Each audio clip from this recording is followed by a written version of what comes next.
Hello and welcome to the Bowers Camberley showroom. Today we're going to be focusing on Sylcom Pro. What is Sylcom Pro? Sylcom Pro is a software package that allows the simultaneous communication between various devices, including Sylvac hand tools, the Bowers ball mic, Trumos height gauges, and plenty more. Using the software package negates the need for manual data input. This enables an increase in efficiencies and reduces potential human error. The Sylcom package also indicates to the operator very quickly if a component feature is in or out of tolerance. The values can be reported and saved within the software or externally if you're using a separate SPC system. Let's take a closer look at the software. So once you've started up the software, the first screen that appears is the login, and we can have various different levels of login. I've just got the supervisor here, but you could have the name of the operator, which would appear on the report. And you can see down at the bottom here, I've got a little green indicator actually telling me that some of the instruments are already connected, and that's because of some of the settings that I've got already applied. So I'm just going to put in the login. It's worth mentioning as well, with the login there'd be different levels of access to changing settings and things dependent on who's using the system, and these can all be fine-tuned. So on the left side we have the connection area. So at the moment you can see that the caliper and the mic are connected. So as I'm moving the reading, you can see that that's giving me a live reading there, so we know it's definitely connected, but I can see that anyway. With the Sylvac caliper, the Bluetooth is actually integrated, and the data is sent using a button on the top, a trigger. It's quite neat and tidy, no need for any extra accessories. It's the same with all of our hand tools and the ball mic, which we'll move on to later. The Bluetooth is integrated.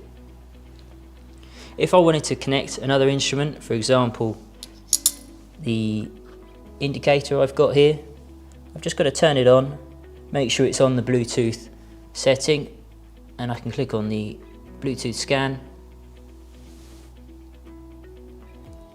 So I'll just make sure that's on the Bluetooth setting.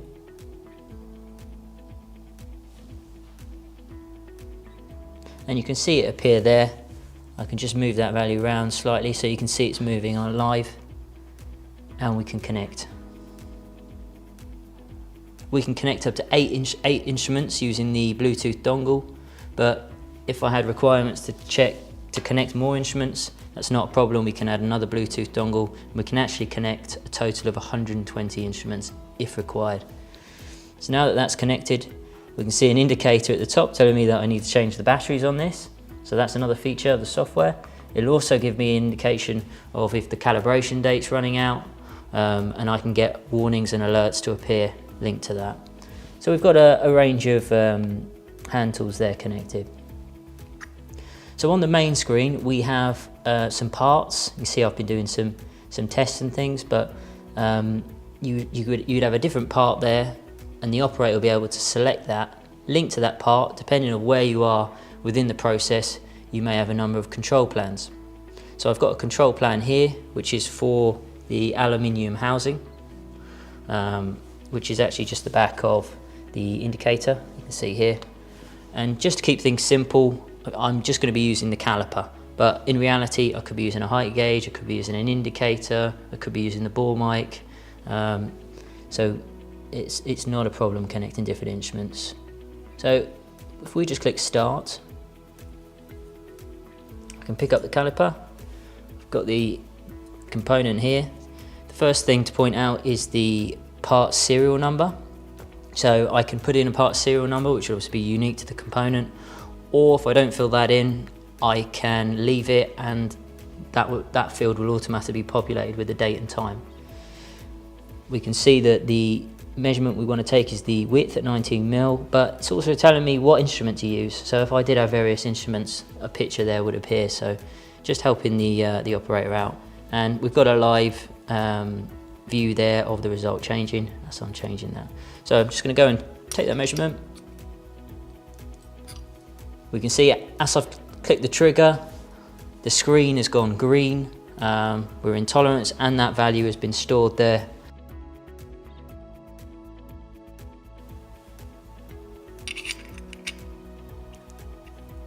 And just work my way around now. So we've measured that component.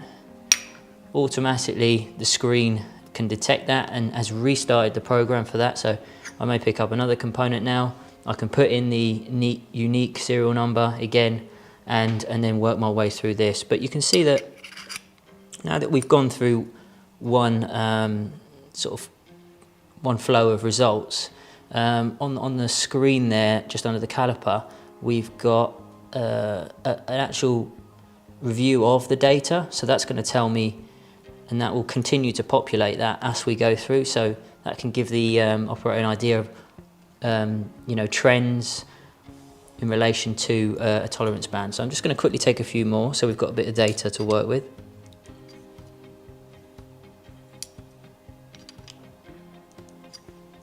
And 58. Yeah. So we've got some information there. And I'm just going to put in a wrong result now, just to show you what happens. And you can see the trends there appearing by the control limits. But if I put in a wrong result now, you can see the screen's gone red. This whole screen would go red actually if it was the second or third result and the other two were okay. So it's given me an immediate indicator that something's not right there. If I wanted to go back and undo, because I may have accidentally clicked the button, I can just click undo there and remove the previous result, and then we can start again. I can also restart measuring that component if I picked up the wrong one or something like that. So in terms of actually creating a program and a control plan, I'm just going to show you briefly how easy that is before we then move on to the results. So if I go into edit, we've named it. I've got a name there for it. Store data trigger is irrelevant. I've got the trigger on the top here, but I can actually have a foot pedal, Bluetooth foot pedal, or a key on the keyboard actually to signify that. We can change the batch number, which I've just left as automatic. So depending on the number of parts you're doing within a batch, you could ask the program to actually stop. And then within the actual control plan, all I've done is input a PDF of the technical drawing with some of the measurements I wanted to take a closer look at. And I can literally move that around very easily, like that. I've added the measurements in. I can fine tune exactly where I want to place these. And then we can also very easily just change the size of the results and readings, just like that. And if I go in to one of them, I can rename it. I can change the display type. We can change the nominal upper or lower tolerance, and just really fine tune whatever works best, depending on your application. If I want to add another measure, I can just click add, rename that, select the hand tool. So at the moment I've got these four connected, so I could have the mic being the mic to check something else, and just add that very easily, and pop that where I want, and also the actual field that it's going to be checking. And if I want to delete something, it's just a case of clicking the delete button. So I'll just pop that back in the middle. So yeah, you can see that you could quite quickly create a control plan with various different hand tools, all linking into one component.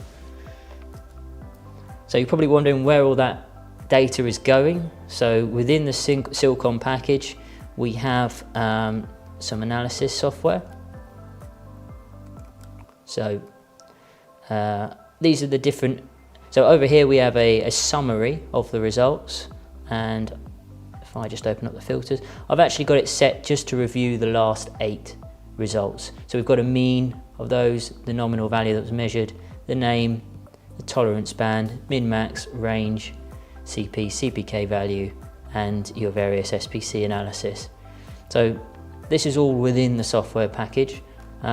If I was looking for data of a certain period, I can then change the from and to date. And for the individual feature, I can double click on the diameter and I can actually get a curve, a sigma curve. I can identify using the control limits where the results were, and also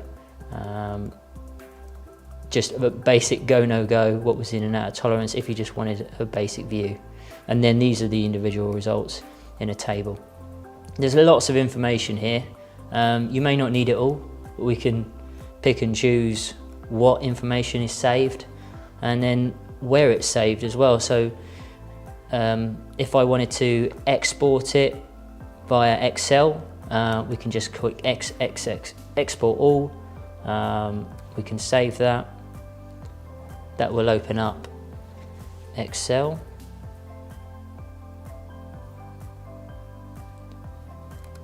That's the one from today.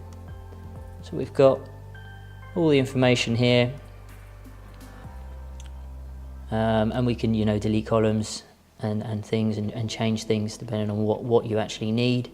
You can get it to live export, so we could have live data going into an Excel template, which is what I've got here, or we could have it just going into we could get it going into another SPC package via a CSV file or something like that. There's lots of other features on the software. So if you've got any more questions or would like a more detailed demonstration, please do not hesitate to get in contact. Hopefully speak to you guys soon.